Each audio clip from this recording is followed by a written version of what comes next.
So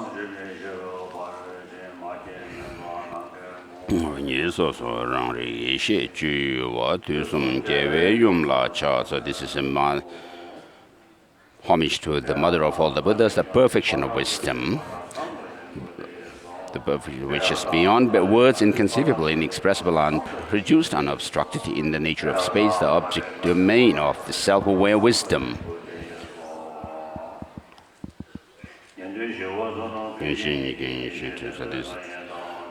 Verse of salutation from Abhisamaya Alankara, ornament of clear realization by Maitreya. Through the knowledge of all, the Shravakas seeking peace are led to true peace. Through the knowledge of the path, those intending to benefit transmigrating beings fulfill the aims of the world, being perfectly endowed with omniscient mind. The sages give various teachings with all kinds of aspects. I bow down to the mother of the Buddhas together with the communities of hearers and Bodhisattvas.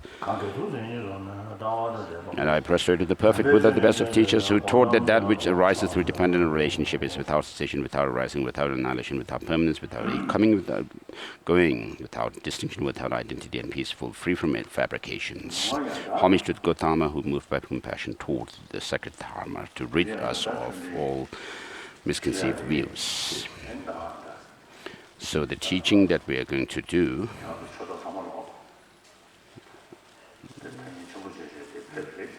since all of you, my Dharma brothers and sisters, have come here, taking pains, going through hardships, and enthusiastic come here.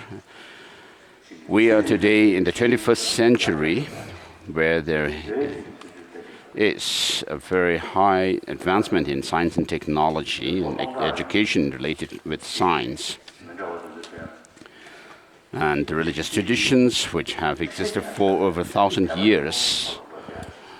Amongst them, there are those which are based mainly on faith, without much philosophical explanation. And this also helps many beings. For some people, it's beneficial when they are able to keep faith alone, because the religious traditions teach how to help others and not hurt or cause harm to others. And then when you pose questions why such and such things are taught, and then we find in the Indian tradition there are answers given. And it's been for over 300,000 to 400,000 years.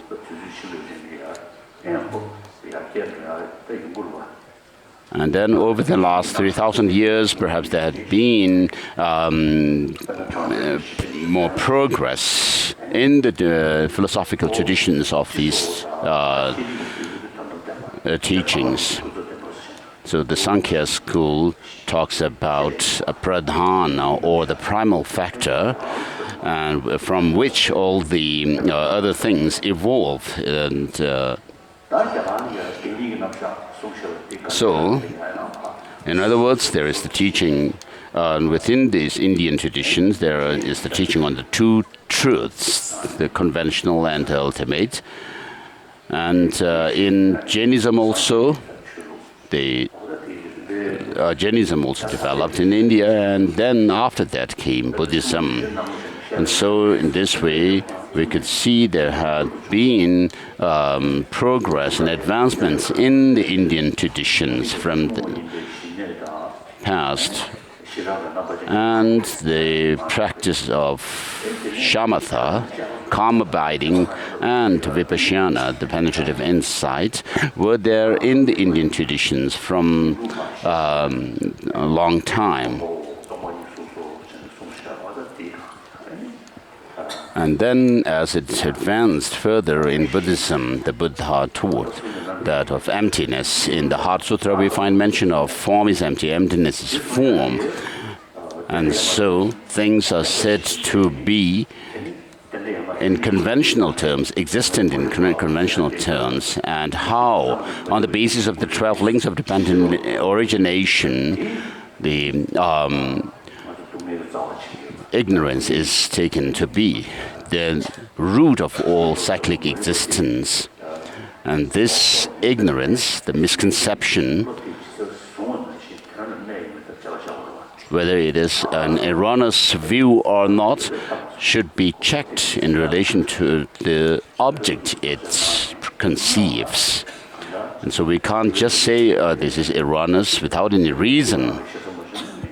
And therefore the Buddha, with his marvelous intelligence and wisdom, and he became fully knowledgeable about he gained full knowledge and insight into the selflessness of things, how things are without any self or independent existence. And therefore, today, when there are lots of questions that arise in people's mind as to why and how the different teachings were given, and therefore we need to have a thorough explanation.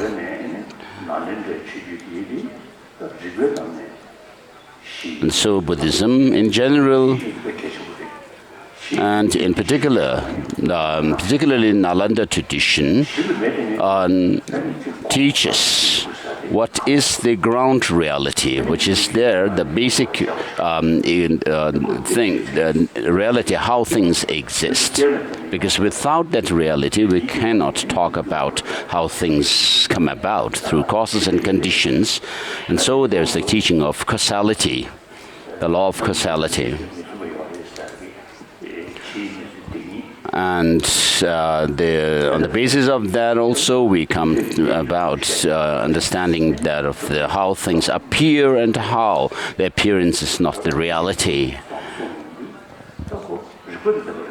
And so it becomes, such a teaching becomes reasonable, based on reason, and the more you delve into such teaching, the greater your conviction will be.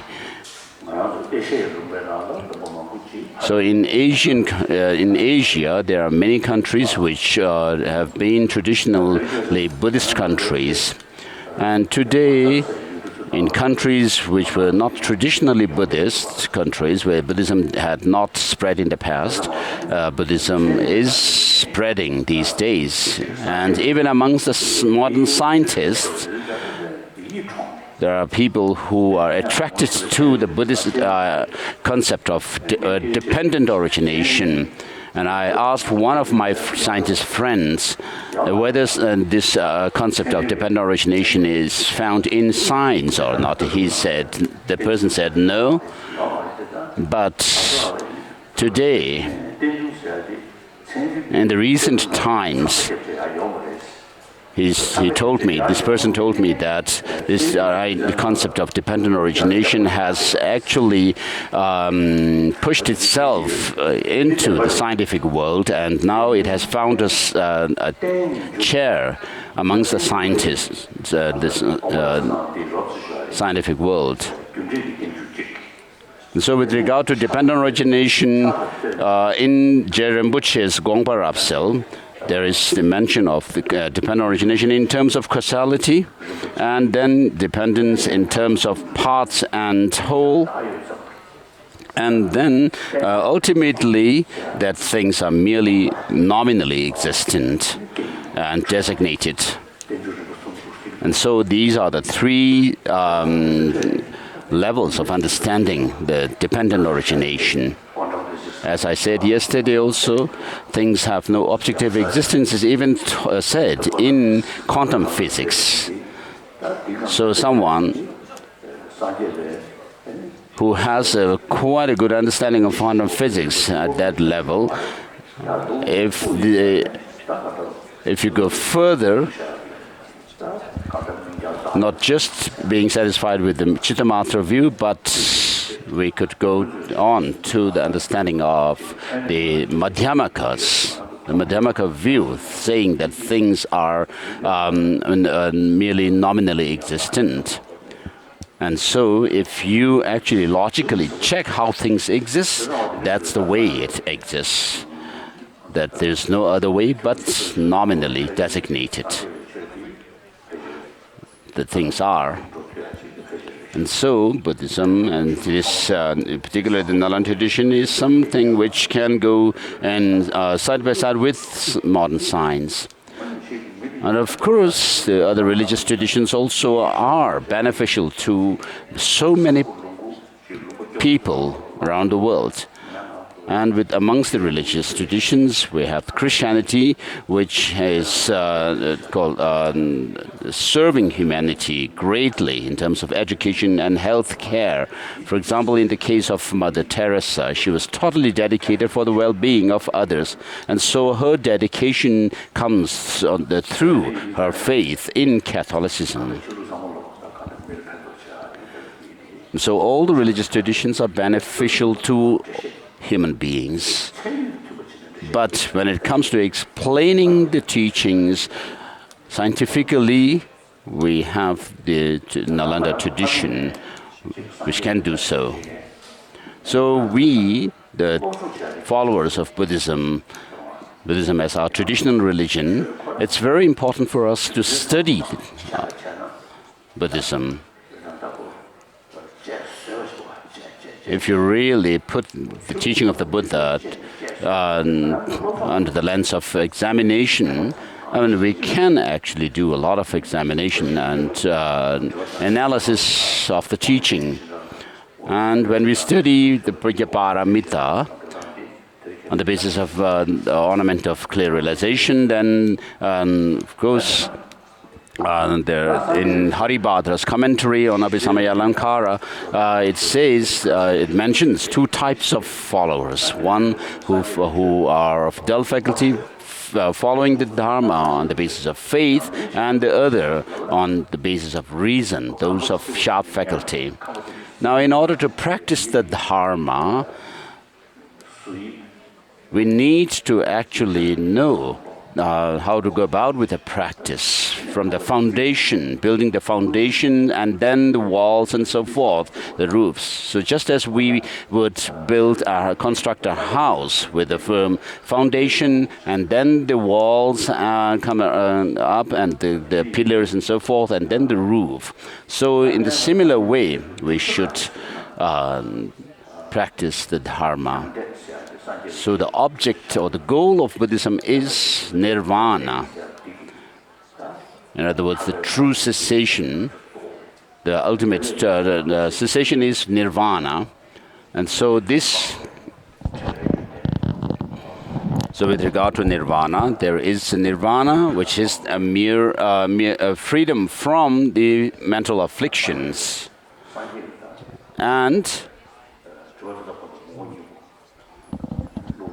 And within the Buddhas, there is the Swabhavika Kaya, which is the freedom from all defilements, including the imprints of the affective emotions, which are called cognitive obscurations. So we need to use our intelligence to really push ourselves through to that enlightenment. So Prajnaparamita is the term that is used for the realization that we gain. And which shows that we need to use our intelligence. So that omniscient mind of a Buddha, which sees the varieties of things, the diversities, as well as the reality of how things are simultaneously, has to come through the practice of wisdom. And you should be able to expand your the practices, and so that it grows further and further. And therefore, in the Heart Sutra, we come across this mantra of that yatha gate, paragate parasamgate bodhiswaha, referring to the paths of accumulation, preparation, seeing, meditation, and then the normal learning. So gate means let's go, let's go. Or in terms of imperative case, you can say go, go. So, as a human person, when you are able to generate a genuine sense of wishing to be free from samsara, and that genuine sense of renunciation, or the wish to be free from samsara to reach nirvana, is the path of accumulation generally. And then in terms of the bodhisattva path, when you have the genuine experience of bodhicitta, that's the Mahayana path of the bodhisattva path of accumulation. And then the second gati refers to the path of preparation, which is reached when you develop this experiential insight into the emptiness through that of a meditation, through the power of meditation. And then as you develop further and further, your dualistic appearance to the mind will become thinner and thinner. And then you reach the stage where you see emptiness directly. And so that's the path referred by Paragati, the path of seeing, which means go beyond the shore. So, which means go beyond the worldly stage, or the transcendent stage. So Paragati refers to that, and then Parasangati shows that the path of meditation, which is the path where you continue to meditate on emptiness, the experience of which you have gained directly in the earlier on the earlier path, the path of seeing. And then you go through the 10 bodhisattva grounds. The first 7 are called the impure bodhisattva grounds. And during those 7 states, 7 grounds of bodhisattvas, you mainly work on, you overcome those of the mental afflictions. And then during the last 3 grounds, from the 8th grounds onwards, you work on overcoming the obscuration to knowledge. And then finally, you reach Buddhahood, which is referred by Bodhi Swaha, and so lay the foundation, or is referred by that, so Bodhi Swaha. And so this is like going through the school system, from the kindergarten, junior, then middle school, and the senior school, and then the higher, colleges, universities. So within the practice, there are practices leading to higher rebirths, and that of the ultimate goal of enlightenment. And so in order to reach nirvana, we need to attain the higher rebirths, so that we are also able to continuously practice the dharma, and in that kind of a higher rebirth, more fortunate rebirth, we could also live long to be able to do the practices well. And so this is what is mentioned in the Precious Garland by Master Nagarjuna, that first you should attain the higher rebirth, and then the definite goodness. And so in the 400 verses also, it is shown how to go about with such practices. First, get rid of non-meritorious ones, and then in the middle, get rid of the notion of a self. It says, because non-meritorious karma leads you to the unfortunate realms of existence, the bad existences. And therefore you need to get rid of or avoid those karmas. And with regard to the 16 non-meritorious, the non-meritorious actions, there are 16 which need to be overcome or abandoned according to Ratnavali. And so His Holiness is asking, amongst the Koreans, how many of you like to drink alcohol? So the 16 includes the 10 non-virtuous actions, overcoming them, abandoning them, and then not taking alcohol, and then not indulging in wrong livelihood. I mean, by gaining things through deceptive manners or abusing others, and then not harming others. And then not harming here refers to not only the harm that is referred in the 10 non-virtuous actions, but not belittling others so that you are abusing them. And then honoring those who are honorable or object of veneration, so with respect. And then when you give alms to poor people or beings, you should not look down upon them, considering them to be lower than yourself. This is what happens to us when we do give alms to others. We should not do that, but instead give respectfully. So giving respectfully, as it is said in the 8 verses of training the mind. Whenever I associate with others, I look upon myself as the lowest, and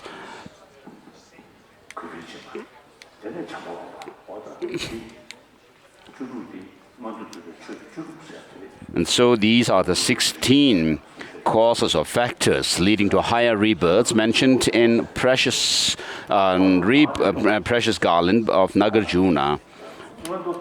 And then in the middle, it says overcome those in the second line of the 400 verses. It says in the middle, get rid of the notion of a self.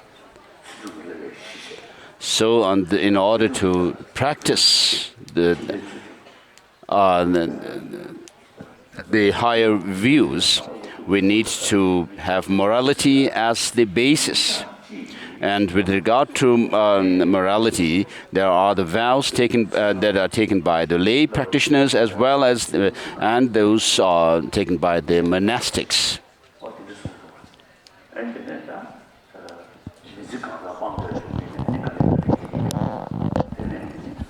And within the layperson's vows, there is the 24-hour vow, and then when you are able to keep them well, then you can go on to the next stage of taking the upasaki vows for the whole life. And so, with regard to even morality, you can actually go about it. Go through stages. And then on the basis of morality, you can do that of the concentration, single-pointed concentration, meditation. So with regard to developing the calm abiding, in the stages of meditation by Kamaleshila, the middle book, it mentions those of the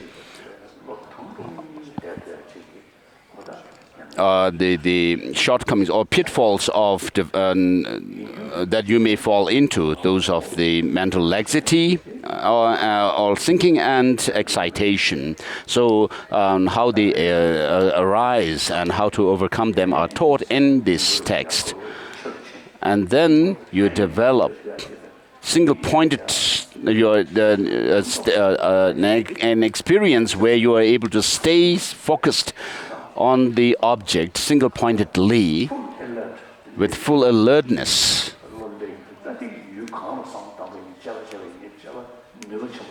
And when you develop that, then you have a very powerful mind which can be used to investigate the nature of things, whatever object you may choose to investigate or analyze. And then, on the basis of that single-pointed concentration, you could actually develop that of the special insight. And within the special insight there, you could mainly focus on that of the selflessness of things. And so there are different, of course, explanations, interpretations. with regard to selflessness, according to the different philosophical schools. But the best philosophical view of selflessness is found in the Master Nagarjuna's tradition. The more you delve and examine and analyze, you can actually do so.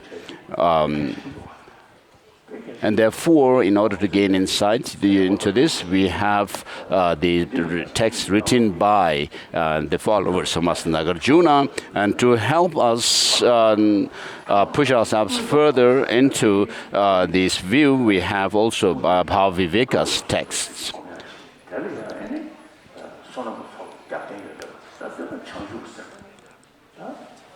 And then the third line of the 400 verses says, finally, destroy all views. And so, when you are able to couple it with that of the view of selflessness or emptiness, with that of the bodhicitta, you are able to tread along the path to reach that ultimate goal of enlightenment. And so, bodhicitta, there's no other greater factor or principle than bodhicitta to accumulate merit and overcome or purify our negativities. And so for the practice of bodhicitta, this altruistic spirit of enlightenment, we have the greatest text, which is the greatest text for that is Guide to Bodhisattva Way of Life. And His Holiness was asking if this text exists in Korean translation. So in 1967, I received teaching on it, and it has helped me to transform myself. And this has come in connection, combined with that of the Mula Madhyamaka Karika by Nagarjuna.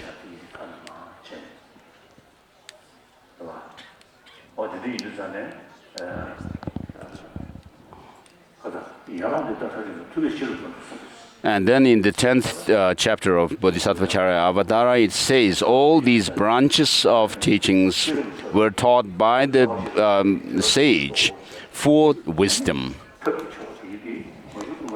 Ninth.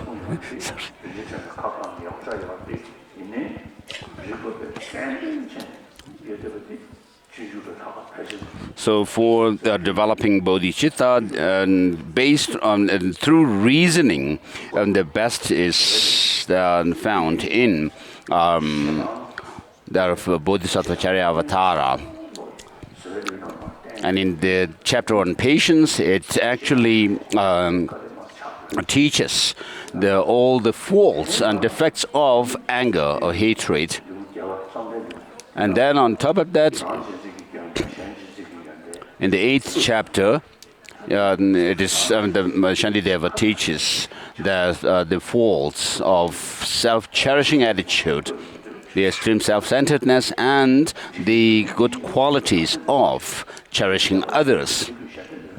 And it says, all suffering in the world comes through wishing oneself to be happy. All happiness and joy in the world comes through wishing others to be happy. So when you actually use all these reasonings that are given in this chapter, you'll see how the self-cherishing attitude is actually made dumbfounded. So bodhicitta is the greatest factor for accumulating merit, and also to overcome all the negative actions and negativities in which we have accrued through in relation to sentient beings. And so all these bad karmas that we have created in relation to sentient beings, to purify them, and the greatest factor is bodhicitta. And Kadampa masters have said that you should put every effort in do your best to develop bodhicitta. So to have a good health in this life, I mean, the bodhicitta is the factor that will help. And then to have more friends, also bodhicitta helps for that. And if you remain self-centered, you will not have friends. You may remain lonely, alone.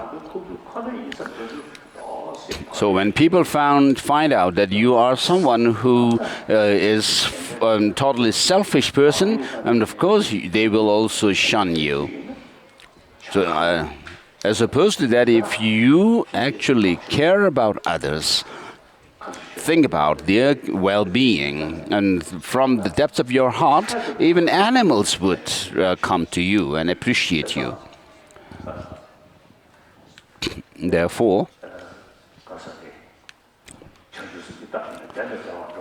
by riding the horse of bodhicitta, which leads you from joy to joy or bliss to bliss, and bodhicitta, which brings you only benefit, short-term and long-term, which a sensible person would despair to ride that horse. As Bodhisattva Charyavatara says, thus, that which relieves you from all despair, whether it's a mental discomfort or physical ones.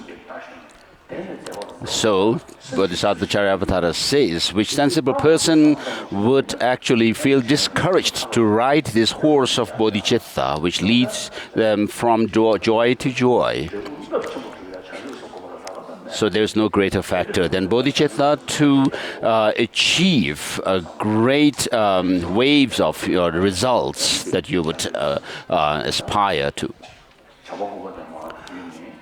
So, through Maitreya, we have the tradition of the extensive conduct lineage, and then Master Nagarjuna down.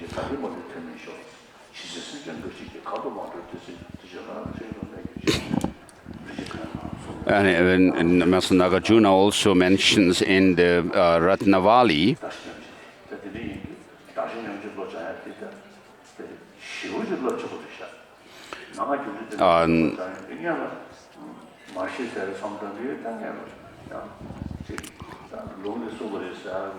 so with regards to developing so Master Nagarjuna gives this the practice of developing bodhicitta on the basis of exchanging self, equaling and exchanging self and others.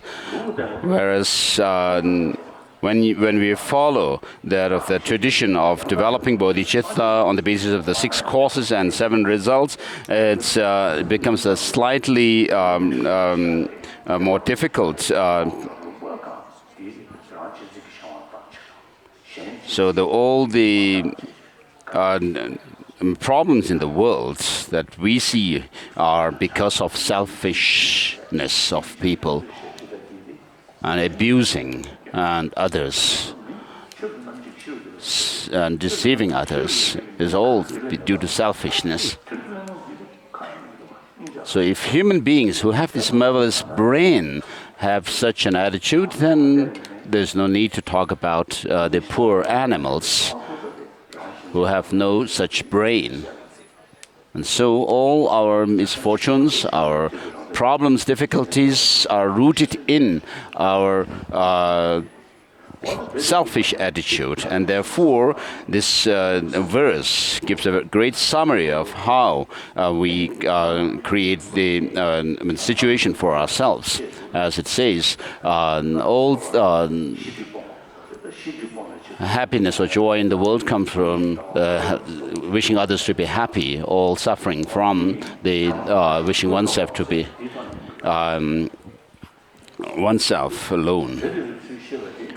And therefore, the third line of the 400 verses says, finally, rid yourself of all misconceived views. And the one who's able to do all this is a wise one. And so now it's already 10 o'clock, so we'll have a break, 15-minute break, like yesterday. And today we'll have Koreans asking questions. The question and answer session is for the Koreans.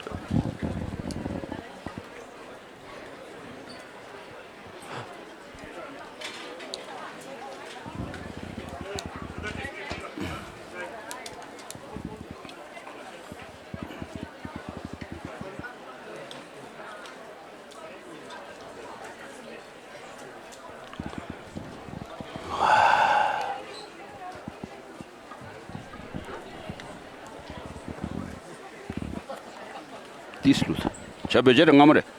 Ole, oh, tix.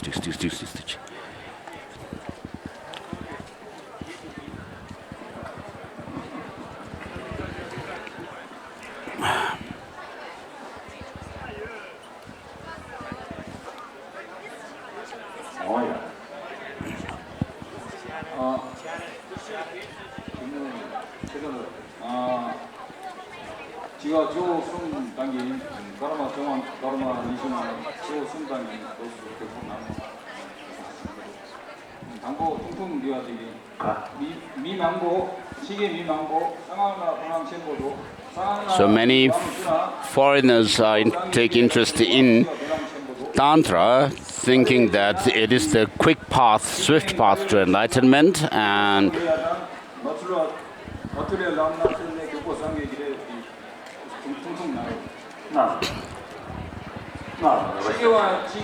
within a very short period of time.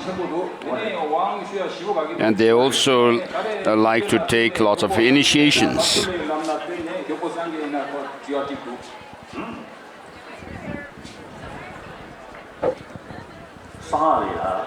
So with regard to Tantra or secret mantrayana, in Tibet, the Tantras have become very prevalent. Has spread widely. So if you see the benefit of Tantra, it is said that you are able to attain enlightenment within 3 years, 3 months, and so forth, period of time. So there is such an exaggeration or kind of a popularity of Tantra. So I see this, there is some fault in it. Without really engaging in the study of the teaching of the Buddha. So I usually say that according to Nyengun Sungrapa, one of a great Tibetan master, he makes a division of the teaching of the Buddha into the general structure teaching of the Buddha and then the specialized teachings. And so the Sutrayana comes within the first category. So in sutras we find mention of the Buddha, of the audience consisting of humans, gods, asuras, and so forth.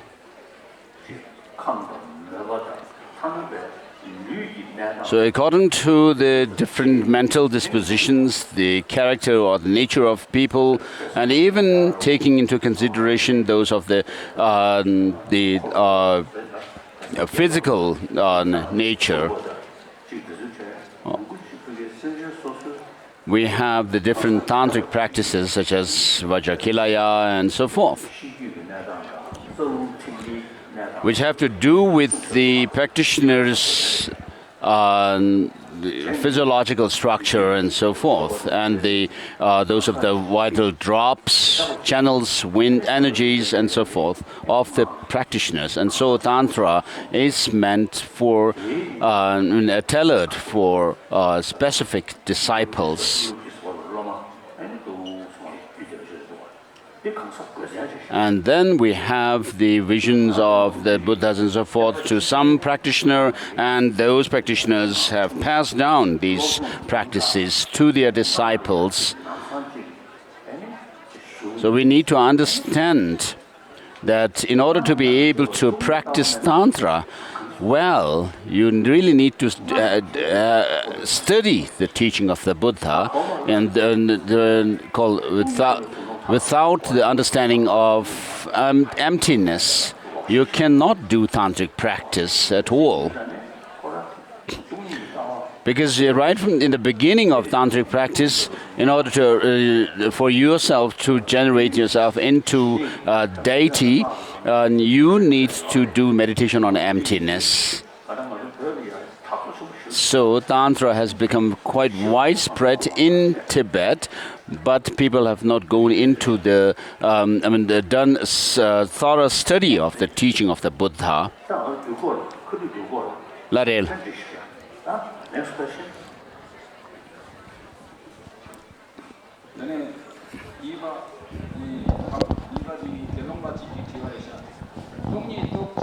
Next question comes from Bhikshu. After having realized the emptiness, how to go about with one's practice?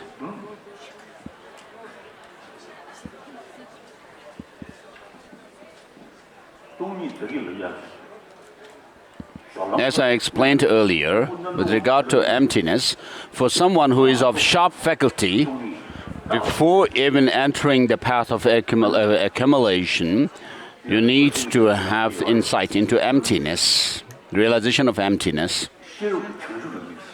And in a commentary on Abhisamaya there is mention of wisdom focusing on enlightenment, and with compassion focusing on sentient beings.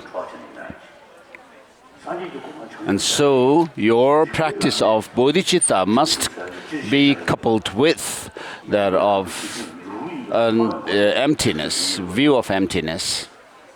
And so, when you understand emptiness, what you see is the possibility of enlightenment that you can attain, that you will be able to attain that of enlightenment.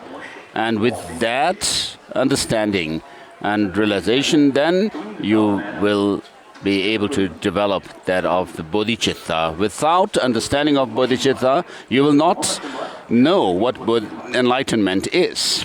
And without knowing what enlightenment is, you will not have the aspiration to reach there.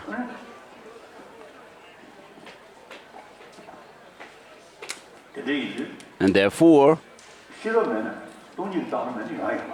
without the wisdom of emptiness, the view of emptiness, you'll not be able to attain that goal. So not only should you develop this view of emptiness, but you need, after having developed the path of accumulation of the bodhisattvas, you need next to go on to that of the path of preparation. And therefore, once you have realized emptiness, you need to continue with your meditation practice to go upwards in this in the path leading to enlightenment.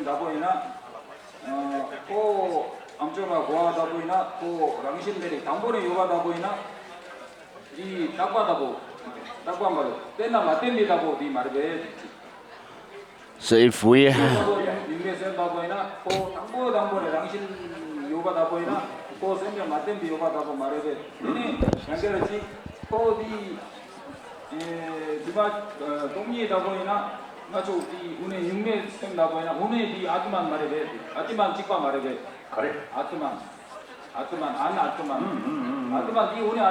So this question is related to clear light mind.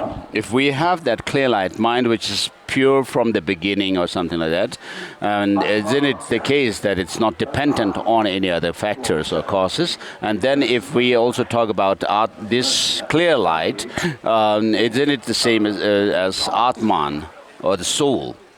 So when we talk about Atman, and what that refers to is an unchanging soul, singular, which comes from the past life to this life without any change. And also that it is something which is said to be autonomous or independently existent. So, Atman and the clear light or luminous mind, which is said to be without beginning and end in Tantra, are not the same. So what we talk about is that there is change going on in beings. So even when we were in hell realms, this clear light mind was already there. And right now, as human beings also, we still have that. But that clear light mind needs to be taken into or transformed into the path, realizing emptiness. With that is more powerful than realizing emptiness on the basis of, with a rough or coarser state of mind. And so this is called without beginning and end, and it is also called Rigpa Kundu Sangpo, the all excellent or good pristine awareness.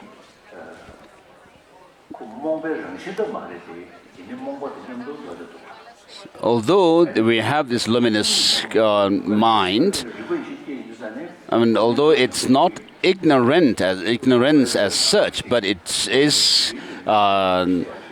It goes with ignorance within us. But as we get rid of the ignorance, this clear light, the innate, the basic clear light, will be free from the ignorance, and so therefore we can talk about the this clear light mind while we are sentient beings full of called ignorance and so forth, and then also this innate clear light mind within the practitioners who have reached the path. Attained the different paths, and then ultimately the Buddha's mind. And so we can talk about the clear light mind in these different phases. And within consciousness, there are those of the coarse consciousness and the subtle consciousness. The sensory perceptions, sensory consciousness are coarse. And then within the mental consciousness, the mental consciousness at the time of sleep, dreaming, and then called fainting states are subtler. And then at the time of dying, we have the clear light of dying, which is the subtle, innate clear light. And there is also mention of the 4 empty states. And the 4th one is called all empty state. So although all 4 are termed clear as empty states, but within them there is the degree of subtlety.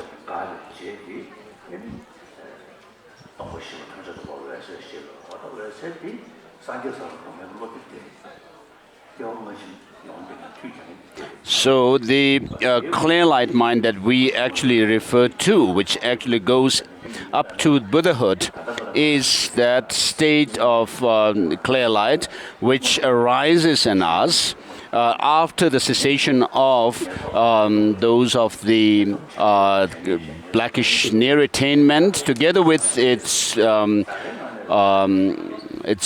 vehicle, or the subtle prana.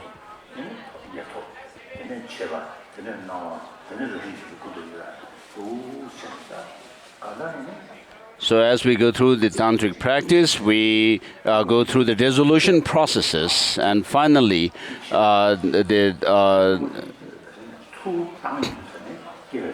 we come to that state.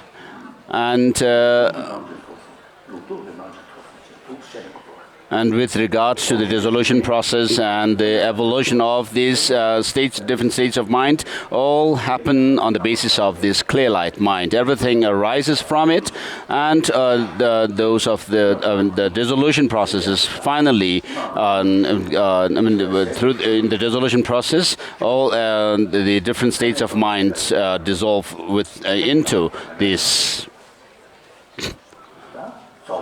So although there are differences in certain explanations, in the Dzogchen tradition, the Dodrup Jigme Tembe Nyima, the third Dodrup Rinpoche, his writings are marvelous. And similarly,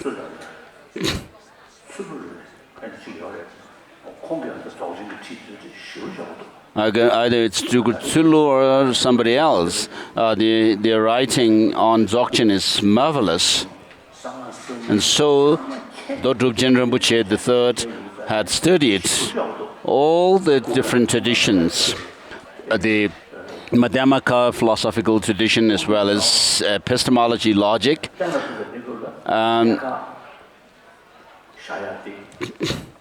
So when we actually establish emptiness through reasoning, it is said that emptiness is non-affirming negative, whereas when it comes to actually practice, applying that in practice, then it's a non-affirming negative. Because in tantric practice,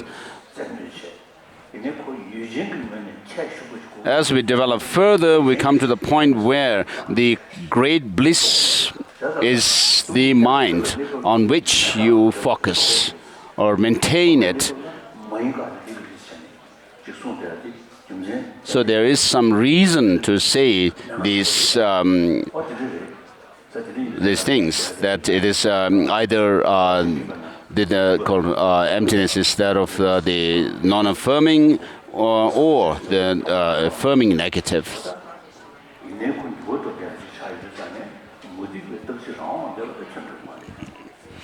And so the innate clear light mind that is taught in the Tantra is not at all the same as the non-Buddhist assertion of Atman.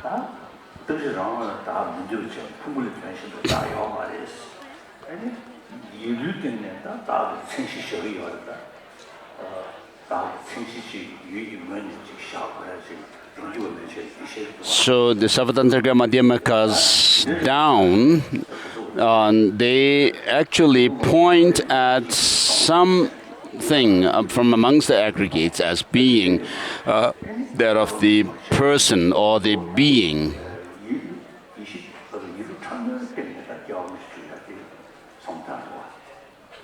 But we can actually explain rebirth on the basis of the subtle mind.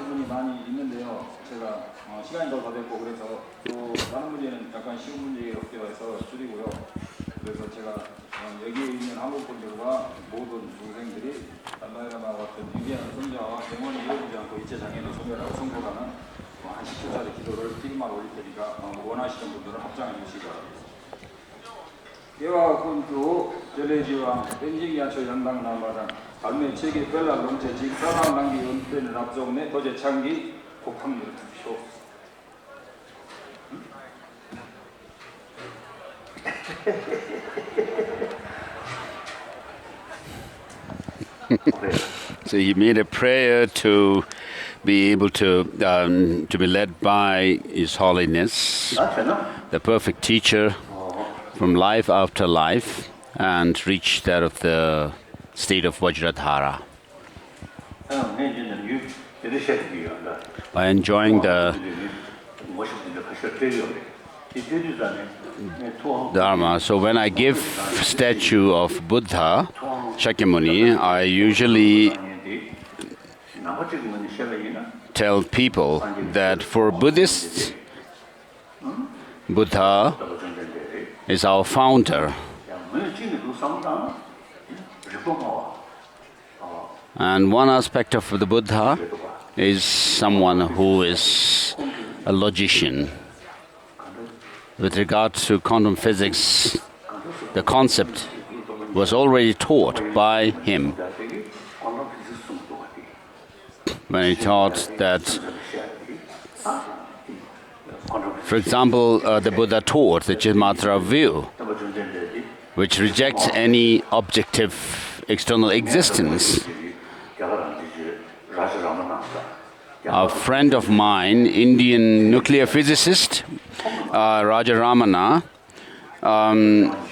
whom I knew, told me about 20 years ago, perhaps.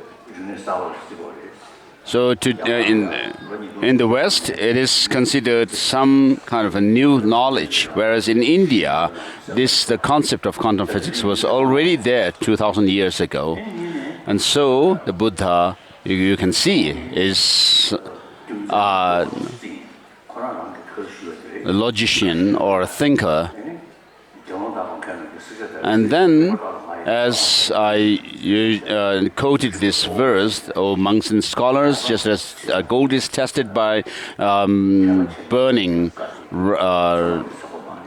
cutting and polishing, likewise, you should examine my teaching and then accept it, not because you have devotion or faith in me.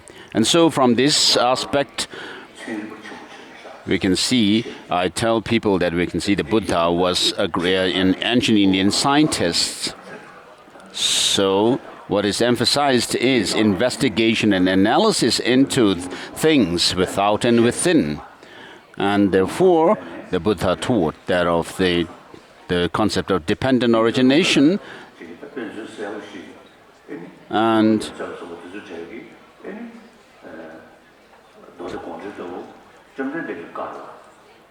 one example that I would like to give with regard to investigation of the teaching of the Buddha is that Master Nagarjuna and his followers have actually analyzed the teaching of the Buddha and taught that some of the teachings given by the Buddha himself cannot be taken literally, because they were given to certain specific disciples who were not able to take literally the teaching of the perfection of wisdom discourse, where it says everything is without any inherent or self-characterized existence.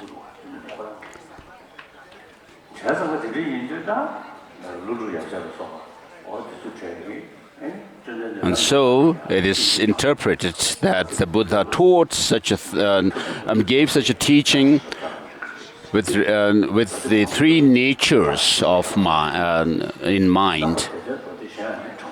And therefore, Master Chandrakirti says, just like this, there are other sutras which should be taken as interpretable or provisional. So amongst them he counts Sandinimochana Sutra and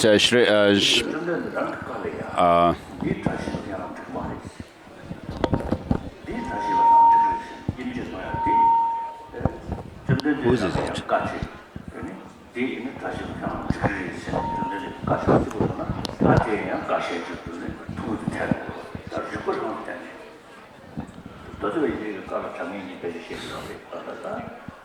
Someone.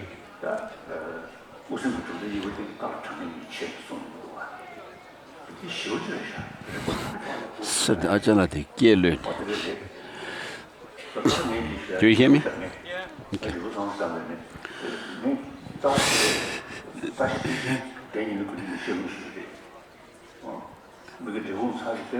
And so Chandrakirti makes division of the texts into Chandrakirti and other Madhyamaka masters, categorize the teaching of the Buddha into those interpretables and those which are can be taken as definitive teachings. And regarding the Mullamadima Kakarika, I have received teachings from Gyanyima Rinpoche, and I actually had discussions as I went through the text with him. And so I have received the reading transmission of the 6 collections of reasoning by Master Nagarjuna from Genrinzin Temple. So he was a Kinori.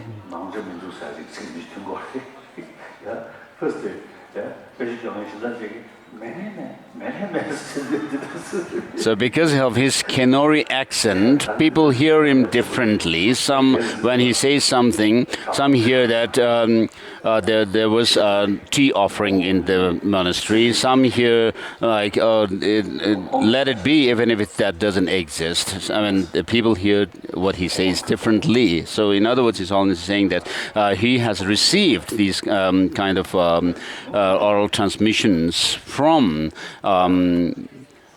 people who lived a very simple monk's life. And then there was somebody from Gomang, one Mongolian monk who I received the transmission of Golden Garland, which is a commentary by Master Tsongkhapa on Abhisamaya Alankara, and from Genrinzin Temple, who has received it from Sokpo Jinpa, Mongolian monk, or Geshe Jinpa.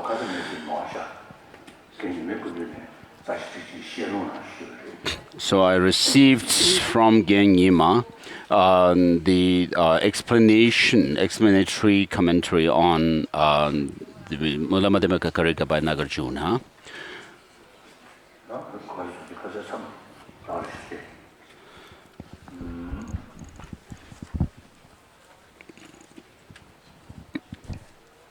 So His Holiness was correcting himself from what he had said yesterday with regard to this.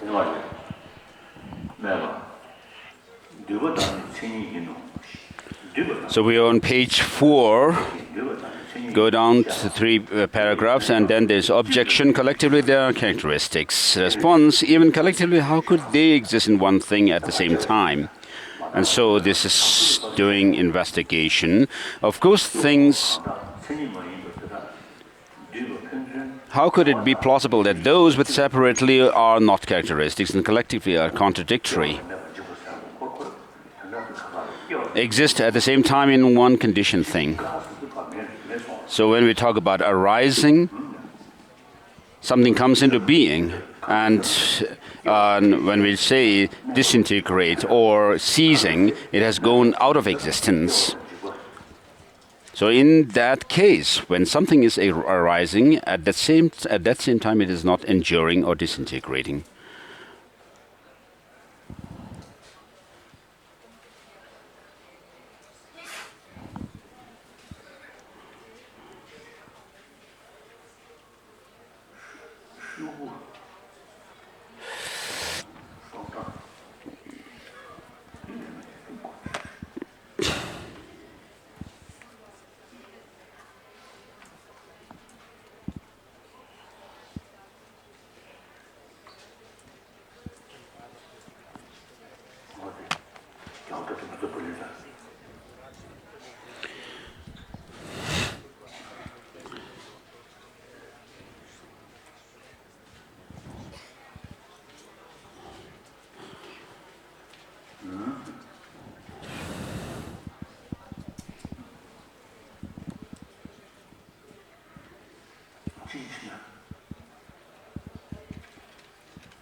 His Holiness got mixed up. His page is mixed up, or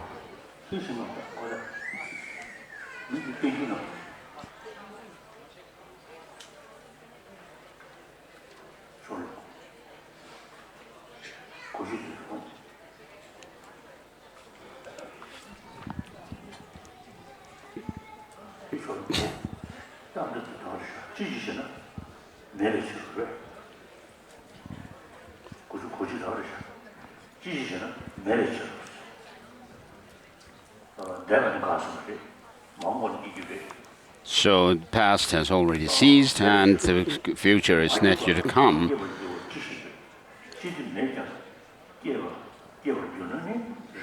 When something is enduring,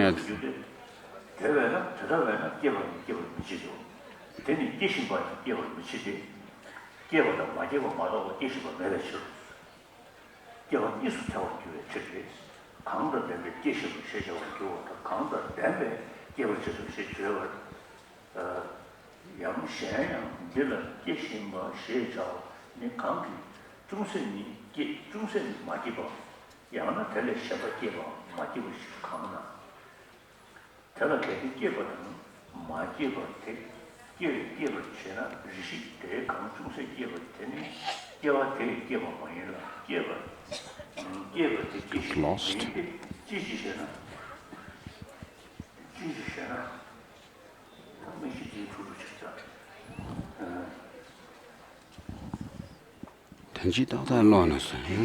Lost.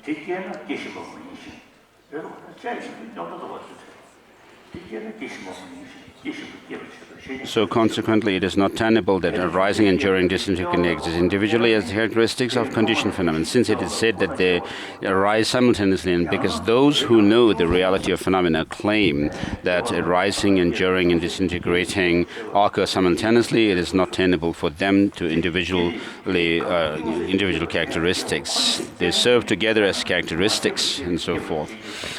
And Buddhapalita says, Nagarjuna said, how could they collectively, and so forth.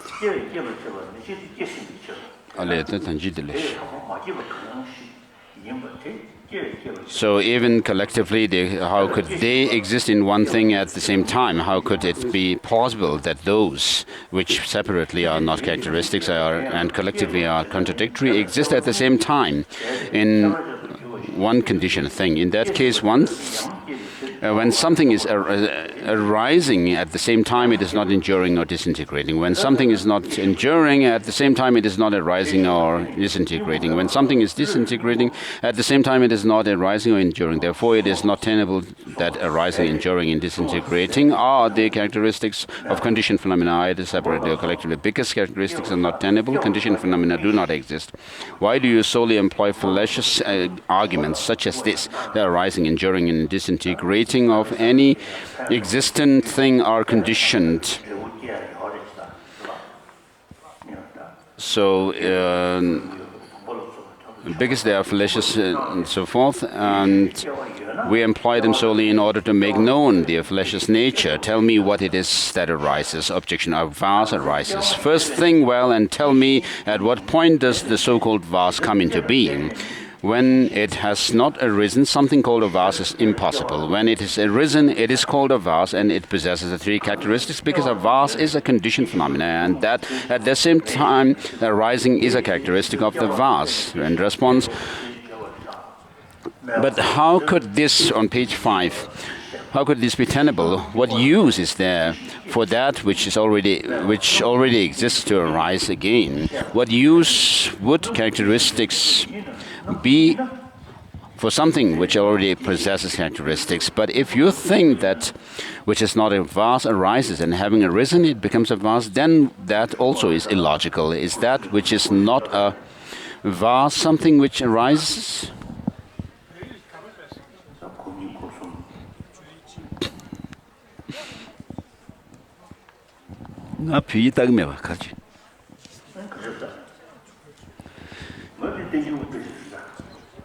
Page 141, 42 tabalta. 141, 42 tabalta.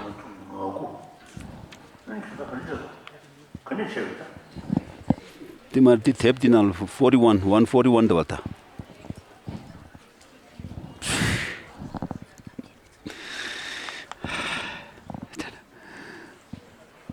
So is that which is not a vase something which arises as a straw mat or cloth? Or is that which is not a vase nothing at all? Or is it something else? What is it?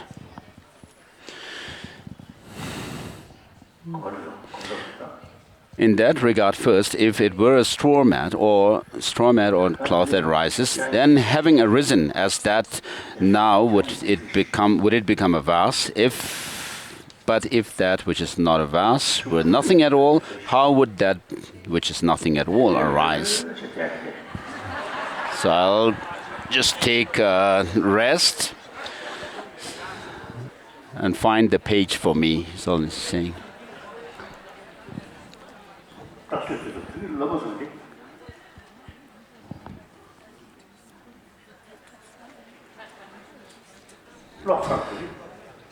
Yang Ting Kien Rinpoche.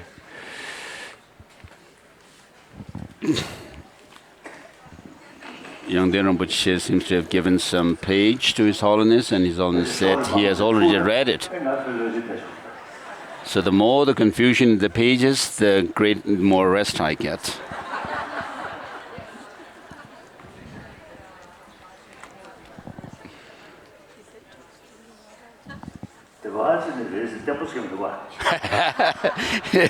Yang Rinpoche said somewhere here, so not very sure.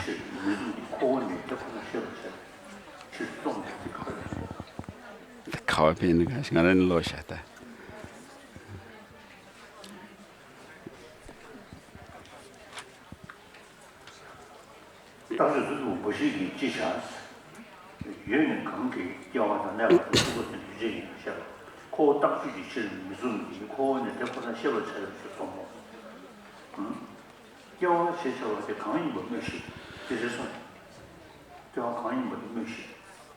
What is arisal?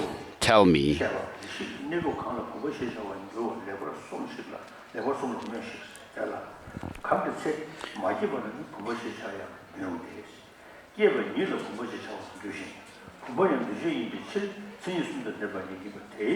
So since vase is a compounded phenomena, it has the three characteristics. As such, arising, enduring, and disintegrating are merely worldly designations.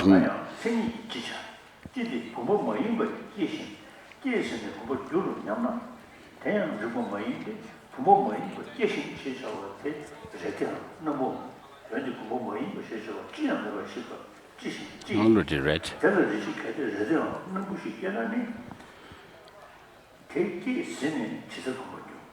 In that regard, first, second, third paragraph on page 5, if it were a straw mat or cloth that arises, then having arisen as that, how would it become a vase? But if that which is not a vase were nothing at all, how would that which is nothing at all arise? But if it were to arise, then why wouldn't even a rabbit with horns arise? Therefore, so-called arising is not tenable. So when you do this kind of analysis into things, to say that things have, when you say things have some core existence, and through your analysis, you actually dismantle it, and therefore, without doing any kind of critical analysis into how things are, we should be able to say things exist. And it is said that the meditative equipoise of an Arya being's cognition would be a cause for the destruction of compounded entities. And so Master Chandrakirti says that when you analyze things through the sevenfold reasoning, nothing whatever could be found. But then we should be able to still say that conventionally things exist, and therefore he says we should not analyze the conventionality of things.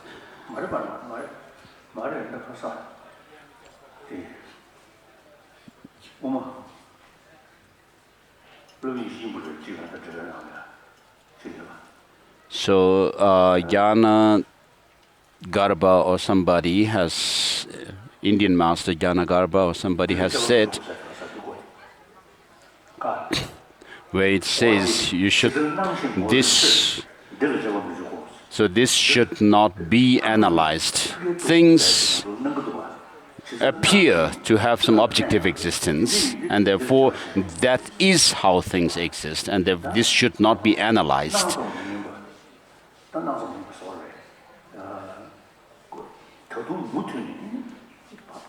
So when you actually go further to analyze the things, then in the Savatantrika Madhyamaka tradition, they say that the true existence of things do not appear to our sensory perception. So without doing any analysis analysis on the conventional nature of things, we should be able to accept things existing. And then there is also an objection which says that things are empty of themselves, in and of themselves by nature. And the three principal aspects of the path says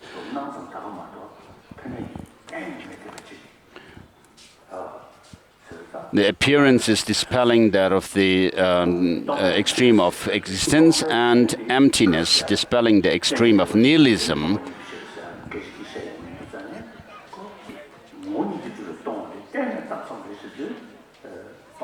And therefore, seeing these two as cause and effect,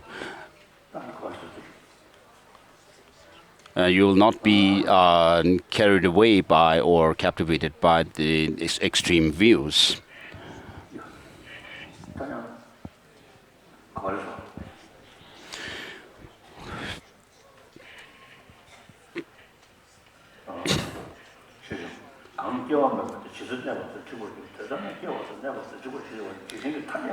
If so, arising does not exist, how could it be tenable to state? Whatever arises is a conditioned phenomenon. How could something which does not arise endure or disintegrate? As such, arising, enduring, and disintegrating are merely worldly designations. Moreover, if arising, enduring, and disintegrating have other characteristics of conditioned phenomena, there would be an infinite regress. If not, they would not be conditioned phenomena. Arising, enduring, disintegrating are taught to be the characteristics of conditioned phenomena. But do they also have other characteristics of conditioned phenomena or not? First, if they had other characteristics of conditioned phenomena, then it follows there would be an infinite regress, for also arising would have the characteristic of arising and other characteristics, and those characteristics would have other characteristics. Since there would be an infinite regress, this is unacceptable. But if you think that such an infinite regress is not appropriate, for they have no other characteristics of conditioned phenomena, then in that case they would not be conditioned phenomena,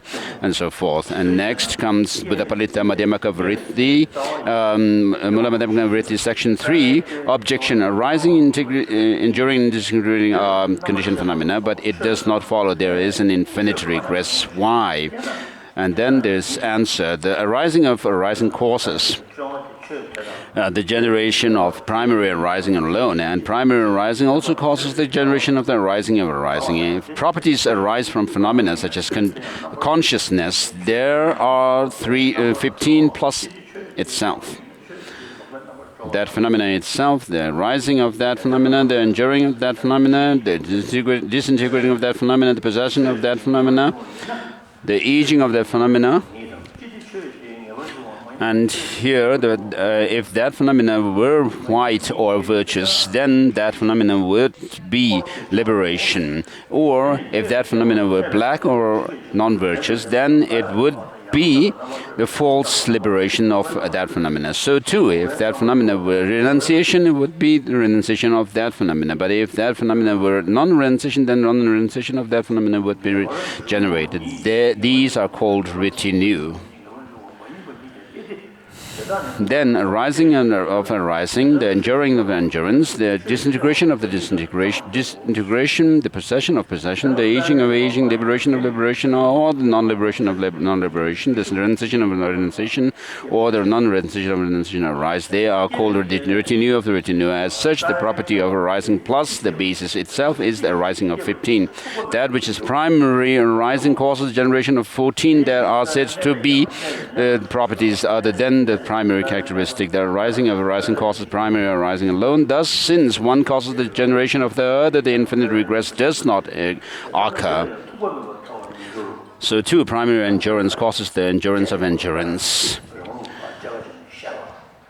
And so, up to the end of this, there is the response from others, and now our own system analyzes the other schools in response.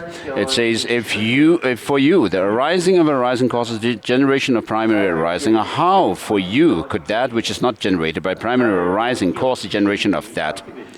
If for you the arising of arising causes the generation of primary arising, then how for you could the arising of arising, which was not generated before the primary arising, cause the generation of the primary arising before, because it itself has not arisen? Objection: the arising of arising is generated by primary arising alone, while it, that is the arising of arising, causes generation of primary arising.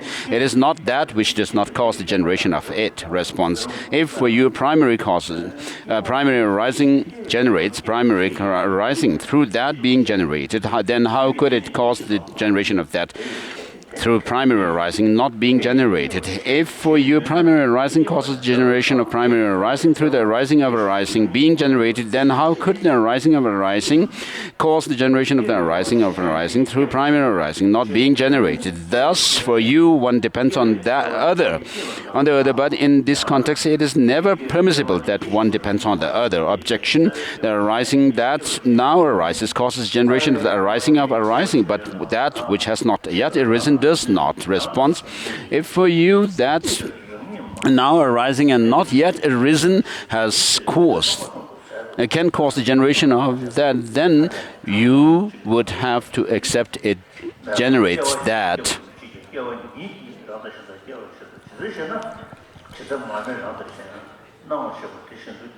And for you, the primary arising that is now arising and not arisen, the cause of a generation of another arising of arising, you would have to accept it generates that arising of arising. And then the next paragraph shows that you should be able to posit things without doing any kind of analysis into their conventionality.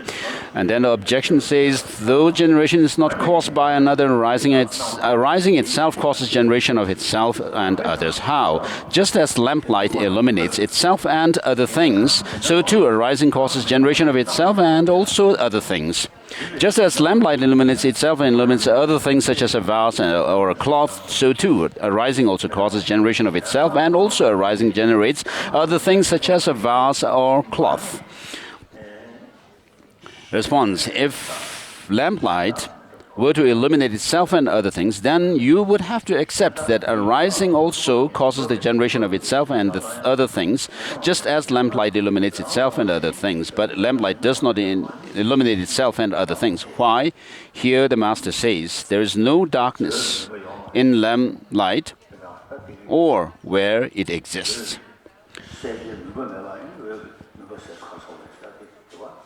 So the lamplight does not have darkness, so how could it brighten the darkness it doesn't have? Here, that which illuminates, that which is not illuminated is something to be illuminated.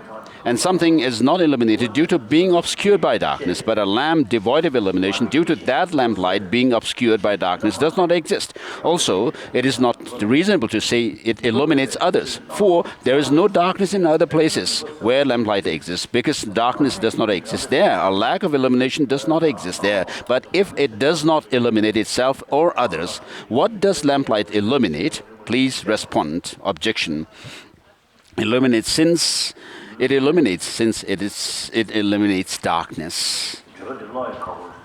So this commentary also is difficult to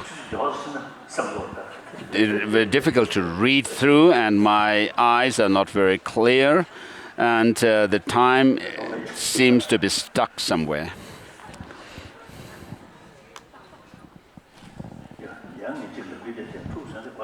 I got lost as I was making some comment. Here, the lamplight not arising illuminates. Since it eliminates darkness and illuminates, that is because it is said that which eliminates darkness is lamplight, and it illuminates both itself and other things. It has also been said there is no darkness in lamplight or where it exists. Therefore, because lamplight now arising eliminates darkness, therefore darkness does not exist with respect to the lamplight itself or other things. It is that which illuminates, because for it darkness does not exist. Thus lamplight illuminates itself and others states, because it eliminates darkness. And just as the lamplight illuminates itself and others, so too it is correct to say that arising causes the generation of itself and other things.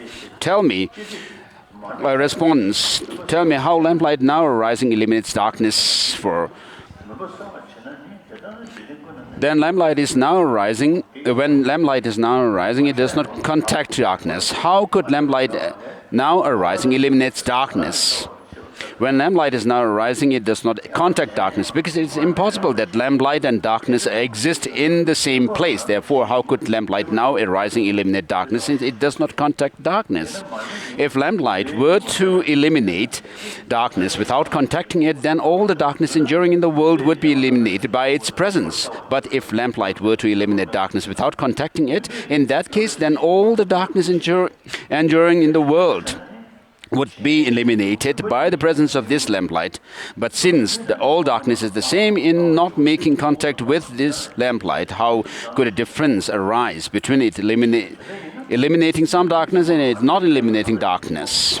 Moreover, if lamplight illuminates itself and other things, then darkness would also undoubtedly obscure itself and other things, since lamplight exists as an antithesis to darkness. Then, if lamplight illuminates itself and other things, it follows that darkness would also undoubtedly obscure itself and other things. However, darkness does not obscure itself and other things. If it were to obscure itself and others, then darkness itself would not be observed in just the same way others are not observed. So with regard to the arising of the thing in the moment cannot be posited as well. If darkness is not observed, things would always be illuminated. But since things are not always illuminated, therefore darkness does not obscure both itself and other things. That being so, then since lamplight, which counters darkness, does not illuminate itself and other things, so too, like lamplight, it is not correct to declare that arising also generates itself and other things. So, moreover, if arising causes generation of itself, and then either that it already arisen or that not yet arisen would cause generation of itself, but neither are tenable. In what way? The Master says, since that which arises has not yet arisen, how could it generate itself? Since that which arises has not yet arisen and does not exist, how could it cause the generation of itself? Again, what thing that is not yet arisen and does not yet exist causes the generation of itself? But if a non-existent thing generated a non-existing thing, then even a horn of a rabbit would cause the generation of itself, but it does not cause the generation of itself. That being so, that which arises has not yet arisen does not cause the generation of itself. But if you think that which is arising generates itself through having arisen, then the Master says, but if that which has arisen causes generation of itself, what will be generated if it has already arisen?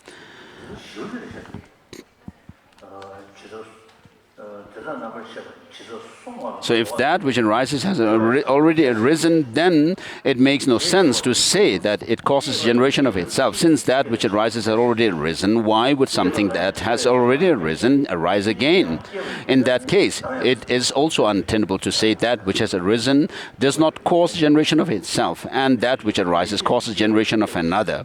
As such, that which arises either causes generation of another which has already arisen or has not yet arisen, or it causes generation of that now arising. Here the Master says, in no way does it cause generation of that which has arisen, that not arisen, and that now arising. In no way does it cause the generation of that which has arisen. Also, it does not cause generation of that which has not arisen and that which is now arising. Why? This has been explained by where one has gone, not gone, and that being gone over. As it was said that there is no going where one has gone, because the action of going has already passed. So too, because of the action of arising has already passed, it does not cause the generation of that which has arisen. Also, the action of arising does not exist for that which has arisen. But if it did not exist for that which has already arisen, then it would never not need to arise. Therefore, that is unacceptable. Thus, it does not cause generation of that which has arisen. Also, it does not cause generation of that which has not arisen. But why? Because it does not exist. What generation exists for that which has not arisen. If generation exists, even though something is non-existent, then generation would exist even for the horns of a rabbit, but such generation does not occur. As such, it does not cause generation of that which has not arisen. Moreover, it does not cause generation of that which is not now arising, because not only in that which has arisen or not yet arisen, non-existent, also that now arising is non-existent. Otherwise, it would then follow that there would be no arisings now arising. That now arising due to the possessing arising and that causing generation due to possessing arising. Furthermore, it is said, now arising that which has arisen in one part and not arisen in another part, or is it something other than which has arisen? Other which has arisen or not arisen. If that which has arisen or not arisen causes generation due to that arising, for that which is not which is generated in one part is not generated by that arising, and that generated is not generated. Why? His Holiness got lost again.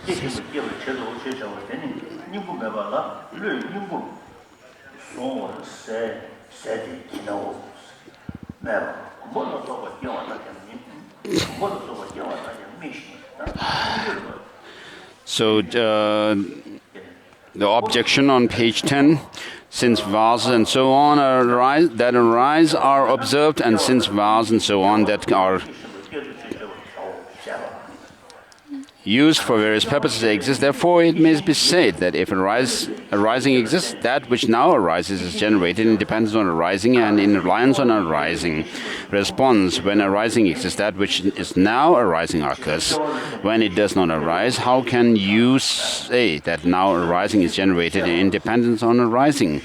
When arising exists, that which is now arising occurs. But when it does not exist and it is impossible, how can you say that now arising is generated in dependence on arising? Objection: how is that impossible? Response: first, how could cloth be that which now arises in dependence on that which arises? The cloth itself is now arising. If cloth that is in the process of now arising is cloth, what use would there be to say that now arising is generated in dependence on that arising? That is not tenable, because there would be no difference between both that which has arisen and now arising. Therefore, that now arising is not cloth. Objection: first, that which has arisen is cloth. And for as long as it is not analyzed, then for that long, that which now arises is generated in dependence on that which has arisen. Response: that is true, but how will that which is now arising that had arisen in something which is not cloth become cloth?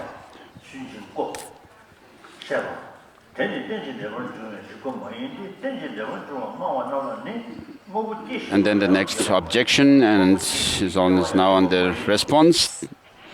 So the objection says, do you claim you are skilled in the use of weapons, yet strike your mother, dependent origination? Or do you criticize the very logic of dependent origination for a desire for disputation? Response. This is not the logic of dependent origination. For those who advocate dependent origination, things that are now arising do not exist, and the arising of things that are now arising does not exist. This is precisely the meaning of dependent origination, because that which is dependent and originates is free of intrinsic nature. Both that which is dependent, pratitya, and that which originates is free of. So with regards to dependent origination, Kuchone Lama Rinpoche in his Pelmar Töba, which is the commentary to Rinpoche's praise to the Buddha for teaching dependent origination, interspersed with his own commentary, he says that dependent origination is the king of reasoning. So the dependence shows that things have no independent existence, and origination shows that we still hold on to the conventionalities of things, and therefore dependent origination is the king of reasoning.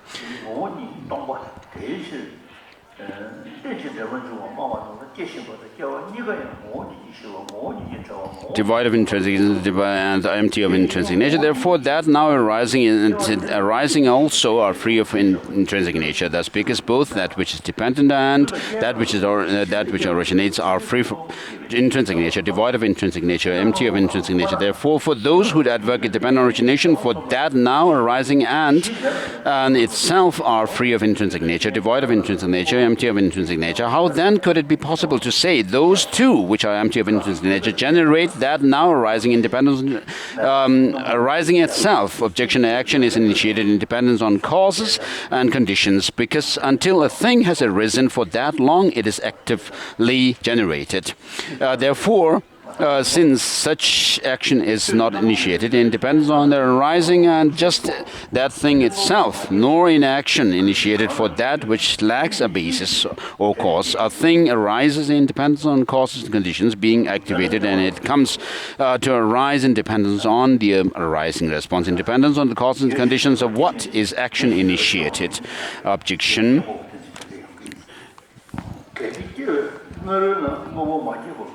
independence on those of cloth. Response: do you gather sky flowers, or do you initiate action in dependence on the causes and conditions of non-existent cloth? If a thing that has not yet arisen exists somewhere, then why would it come to exist? But if it exists, it would not arise. And if prior to arising, a thing that had not arisen exists somewhere, and if such a thing were possible, then it would be suitable to name the cause and the conditions, of that existent thing, and the actions dependent on them. But when a thing has not arisen and is not tenable in any way, then at that time, if a thing is devoid of arising and does not exist, pertaining to that what would causes and conditions arise? Action is initiated and the thing is generated in dependence on causes and conditions. But if not initiated, it is not generated. So how could it arise?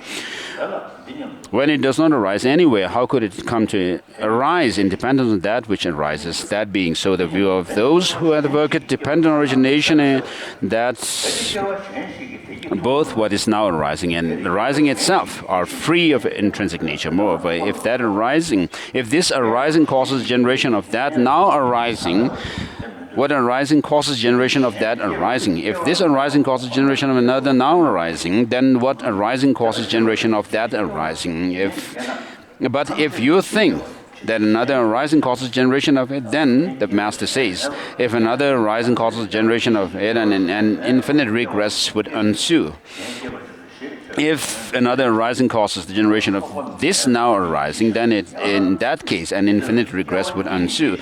Also, since generated by another and that also being generated by another would reveal an endless process, it is unacceptable. But if you think that generating another arises solely without arising, then the Master explains. But if something arises without another arising, then everything would arise in that way.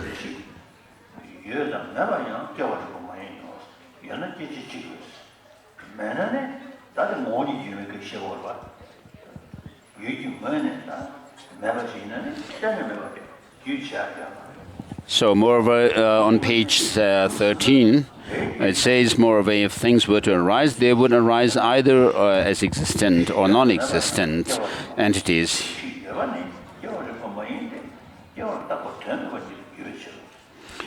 It is not logical an existent or non-existent thing arise. Now it is logical. It is not logical that an existent thing arises because it is pointless to consider that it arises.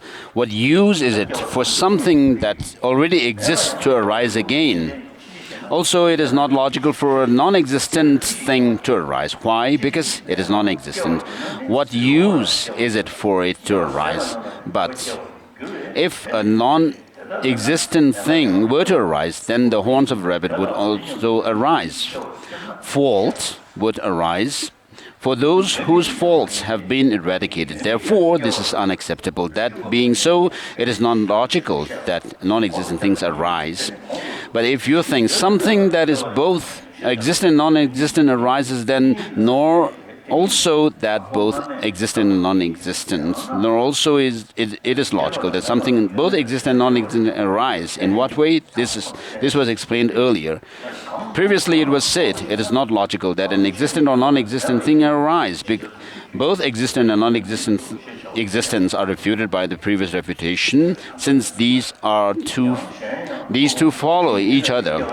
Further, it was already taught in the first chapter that any type of arising regarding that which is existent, non-existent, or both existent and non-existent is inappropriate. Where was that? When no phenomena, whether existent, non-existent, nor existent nor non-existent are established, how could that which establishes them be called a cause? If that were so, it would be illogical. Moreover, for a thing now ceasing, arising is not tenable. Here you state, it causes generation of thing now arising. Therefore, a thing that is now arising also comes to cease. Why? Because things possess characteristics of disintegrating. For a thing now ceasing arising is not tenable, because for that which now arises, it arises through developing, while that which ends does not arise, since it comes to an end due to disintegrating. But if you think that when something arises, it will not come to cease, then our response is, it is untenable. There is a thing which is now ceasing.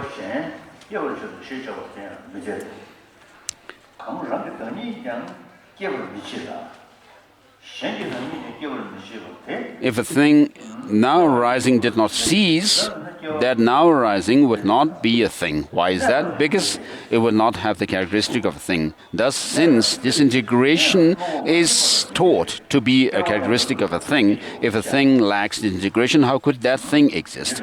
If that is so, then the statement, it causes generation of a thing that is now arising would fail, and it follows that it would also cause generation of a non-existent thing that is now arising.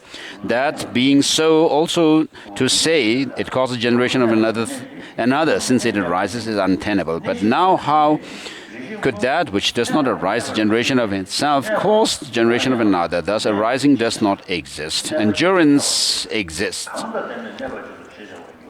Further, since it is not tenable that things have not arisen, also arising is fully established. Response: if things endure, does that which has endured endure? Does that which has not endured endure? Or does that which is now enduring endure? In that regard, a thing that has endured does not cause endurance. A thing that has endured, not endured, does not cause endurance. Also, that now enduring does not cause endurance. First, a thing that has endured does not cause endurance. What use would there be for that which has already endured to endure again?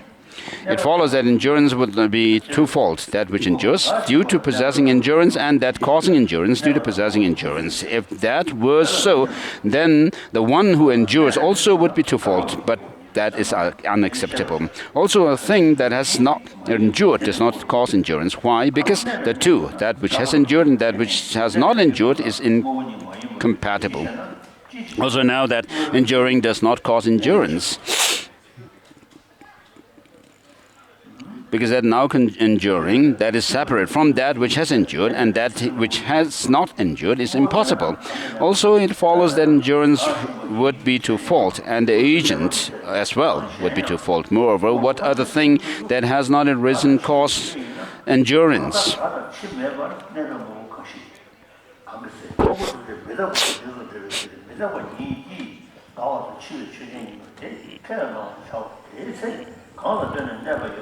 So we are on page 15. So when all things always possess the properties of aging and death, what are those things that endure without aging and death? When all things are related to impermanence, it is accepted that they possess the properties of aging and death due to being impermanent. At that time, independence on what does enduring exist? What are those things that endure without aging and death? That being so, also enduring is not tenable. Now we shall explain what is called the endurance of endurance. It is not logical that endurance endures due to another or itself enduring. It is not logical that endurance endures because endurance of endurance caused by another enduring, nor is it logical that endurance is endurance caused by itself enduring. In what way? Just as a rising is not generated by itself or another. It was previously said, since that which arises has not arisen, now how could it generate itself? But if that which has arisen causes generation of itself, what will be generated if it has already arisen? So too also, endurance is either endurance caused by itself, not enduring, or an endurance cause. It is endurance caused by itself enduring. In that regard, first, it is not endurance caused by itself, not enduring. Why? Because it does not exist. As such, endurance is untenable for that which has not endured. How could that which does not exist cause its endurance? But if it does not cause endurance, even the horn of a rabbit itself would cause its own endurance, but this is unacceptable. Hence, it is not endurance caused by itself, not enduring.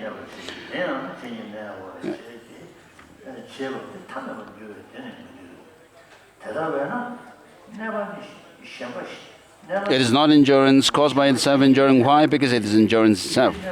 What use is it for endurance to endure again? Hence, though endurance endures, it does not cause its own endurance. How could that which does not cause endurance endure? Hence, it is not endurance caused by itself enduring. How is it logical that endurance is caused by another enduring? It was said, if another arising causes generation of it, an infinite regress would ensue. But if something arises without another arising, then everything would arise in that way. So too, endurance is either endurance caused by another enduring or endurance caused by without another enduring. First, in that regard, endurance is not endurance caused by another enduring. If endurance is endurance caused by another enduring, that an infinite regress would ensue.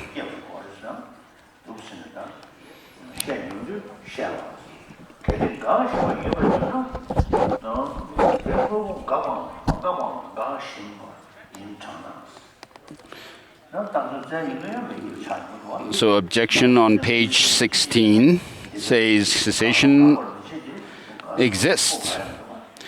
And also arising and enduring are fully established, since it is untenable that things have not arisen and do not endure. So if something is said to cease, it should also have arisen and endured. Is the comment His Holiness made, and in response, if a thing is that is now ceasing exists, then it is that which has ceased and has not ceased. Or is it now ceasing? But this is not tenable in any way. Why? That which has ceased does not cause cessation. Also that which has not ceased does not cause cessation. And also that now ceasing does not cause cessation. First, that which has ceased does not cause cessation. Why? Because it does not exist. How would that which does not exist come to cease? Also that which has now ceased does not cause cessation. Why? Because ceased and not ceased are incompatible. Also that now ceasing in the same way does not cause cessation. Why? Because as it is said, it does not cause the generation of that now arising. Therefore now that now arising that is separate from that which has ceased and not ceased is impossible. Also it follows that because cessation would be twofold, and that now ceasing would be twofold. Therefore, that now ceasing does not cause cessation. Moreover, that now ceasing is something that has ceased in one part and not ceased in another part, or otherwise that which has ceased and not ceased with respect to another. If that which has partially ceased and partially not ceased cause stoppage due to ceasing, then one part has not yet stopped since it is ceasing. That which ceases is now ceasing. Why? Because it is said that if it ceases, it's now ceasing, and that now ceasing causes stoppage. So I think we stop there.